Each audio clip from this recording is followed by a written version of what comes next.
the global scourge of terrorism. It's finally happened. NI arresting Tahawoor Hussain Rana on Indian soil, and this Pakistani-born Canadian businessman, former military officer, had been wanted by India. That was the first image on your screen. Of course, security protocol being followed, but you can see how the 64-year-old, visibly older now, a white beard, wearing these overall, and then, of course, held by the NI officials who got him here, back into India, this time to face the law.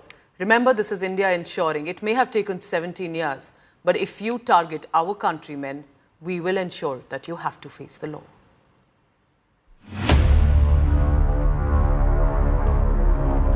Big diplomatic win for India after nearly 17 years. 2611 plotter, designated terrorist, Tahawoor Rana has finally been brought to India. Draped in brown prison overalls, his long grey beard unkempt and face grim, Tahawoor Hussain Rana finally landed in India late evening on Thursday. Escorted under tight security by NIA officials, Rana was flown in from the US, making a stopover in Bucharest in Romania.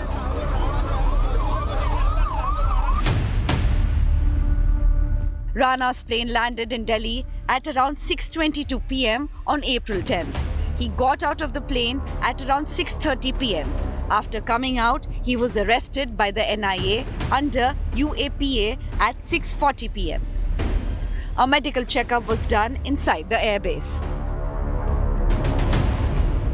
The NIA will interrogate Rana to uncover deeper insights into the cross-border conspiracy and Pakistan's involvement in the 2611 attacks.